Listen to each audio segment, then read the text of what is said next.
we will going to discuss my physics strategy, how I maintain physics, how I do question of physics, and which books I use for physics and which type of material. So physics करना मुझे पसंद है, मतलब science है तो भाई physics तो करनी पड़ेगी। फिजिक्स का मेरा कुछ ऐसा है, क्लासेस होती है उसकी थ्योरी पढ़ता हूँ और क्लास के नोट्स। सबसे पहले क्लास के नोट्स, अगर आप किसी भी क्लास में ऑनलाइन हो या ऑफलाइन हो, उस क्लास के नोट्स बहुत इम्पोर्टेंट है भाई। मतलब नोट्स में जो भी क्वेश्चन कराए हैं वो बहुत इम्पोर्टेंट है, वो करने चाहिए। एक बार दो बार मिनिमम तो दो बार जरूर करनी चाहिए। और अब हम बात करते हैं बुक्स की, तो भाई बुक्स में मैं फॉलो करता हूँ सबसे पहले तो क्लास के नोट्स, फिर मैं करता हूँ एस सी वर्मा के मैं सोल एग्जाम्पल करता हूँ। मैं आपको दिखाता हूँ,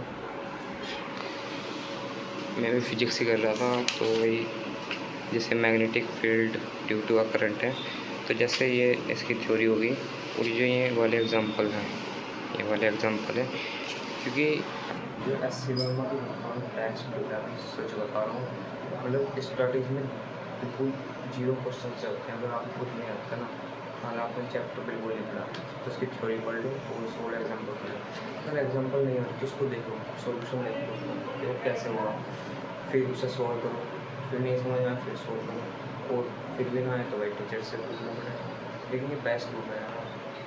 मतलब मैं मॉड्यूल नहीं करता, मैं सीधा एस सी वर्मा करता हूँ। मैंने मतलब एस सी वर्मा स्टार्ट किया है पिछले एक महीने, 11th में नहीं किया मैंने। 11th में मतलब थोड़े चैप्टर किए हैं, 4-5 चैप्टर किए हैं मतलब इसके। जो ये वाले एग्जाम्पल है भाई, थ्योरी भी बेस्ट है इसमें।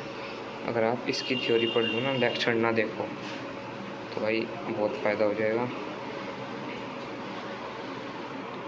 तो भाई ये स्ट्रेटजी है। अभी अगर हम बात करें हमारा मैग्नेटिक फील्ड चैप्टर है, हमारा 4th चैप्टर चल रहा है भाई। बहुत डेरिवेशन है भाई, लेकिन बोर्ड्स के लिए भी डेरिवेशन करनी पड़ेगी। तो भाई अगर हम बात करें मैं टेस्ट नंबर की फिजिक्स के, तो भाई स्टार्टिंग में टेस्ट दिया तो इतने अच्छे मार्क्स नहीं थे। आउट ऑफ 100 बात कर लें तो 30, 35, 40 कुछ ऐसे कर रहे थे, लेकिन फिर इंक्रीज होने स्टार्ट हुए, 55 हुए, फिर 60, 65, मतलब बढ़ रहे हैं नंबर, 5% नंबर बढ़ रहे हैं। तो मुझे ऐसा लगा कि जब से मैं एस सी में लिया नंबर बढ़ रहे हैं, क्योंकि उसमें एग्जाम्पल्स करता था ना, फिर उससे कॉन्फिडेंस मिलता था, क्योंकि इतने बड़े क्वेश्चन नहीं थे, उससे भी हो जाता था। फिर हम बात करते हैं दूसरे मटेरियल की। दूसरा मटेरियल मैं फॉलो करता हूँ ये पी वाई की बुक। सबसे ज़्यादा सफिशेंट और ज़रूरी जो है ये है। मतलब अगर आपको एस सी वर्मा सोल्व ना हो पूरी, तो ये तो भाई करनी पड़ेगी, इसके बिना कुछ नहीं है भाई। जेईई मेंस में इसके पी वाई क्यू पढ़ने पड़ेंगे।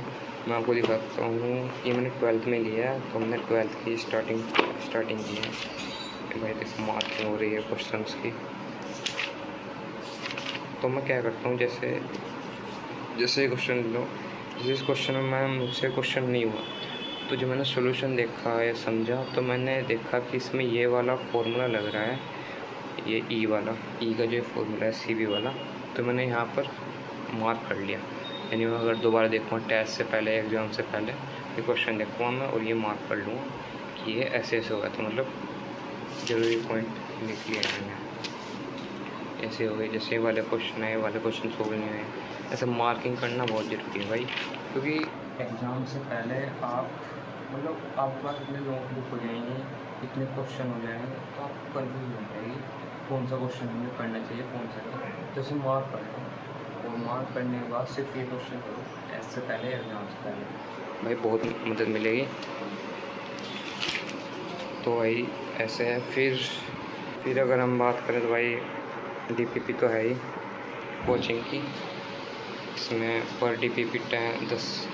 भाई देखो भाई ये चैप्टर इलेक्ट्रोस्टैटिक्स, भाई देख कैसे मतलब पढ़ रहे हैं भाई।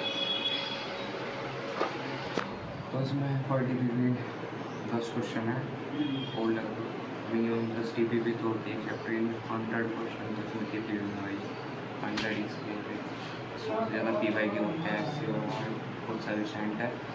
इवन एडवांस के लिए सफिशेंट है भाई। तो अब मैं आपको दिखाऊंगा अपने शॉर्ट नोट्स। भाई ये कुछ ऐसे मेरे शॉर्ट नोट्स हैं, मतलब टेस्ट से पहले, एग्ज़ाम से पहले, बस इसमें हर एक पॉइंट लिख रहा है, हर एक फॉर्मूला। ये तो केमिस्ट्री है, ये हमारा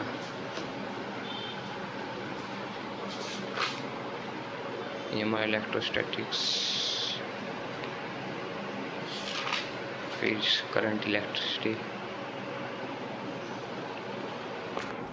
मतलब इससे वो मिल रही थी अपना टेस्ट देने जा रहे हैं, रास्ते में सब उठा दिया, डिवाइस करके चले गए आधे घंटे में पूरा चैप्टर वहाँ पर मिल जाता है भाई। तो वो मिलती है। तो अभी के लिए तो में फिजिक्स स्टार्ट हुई। और हाँ, फिजिक्स का मतलब थ्योरी अगर आप पढ़ रहे हो तो इमेजिन करो, जो भी टॉपिक चल रहा है इमेजिन करो अपने रियल लाइफ एग्जाम्पल्स। और आप जो इमेजिन करोगे ना, आपको थ्योरी एकदम समझ में आ जाएगी भाई बिल्कुल। और एक बार थ्योरी समझ में आ गई ना, फिर उस थ्योरी के 3-4 न्यूमेरिकल पढ़ लो, फिर मतलब पहले इजी से स्टार्ट करो, फिर और फिर स्टार्ट एडवांस लेवल पर भाई। मतलब एडवांस लेवल पर तो भी करने पड़ेंगे भाई, क्योंकि इमेज के बाद कहाँ टाइम मिलता है एडवांस के लिए। तो मेरी स्टडी तो यही है, अपना थ्योरी पढ़ी, उसके 3-4 न्यूमेरिकल करे और फिर ऐसे भाई। तो भाई ये तो मेरी फिजिक्स स्टडी थी। और सब्जेक्ट की अगर आपको स्टडी चाहिए तो कमेंट कर देना। नेक्स्ट ब्लॉग में बाय।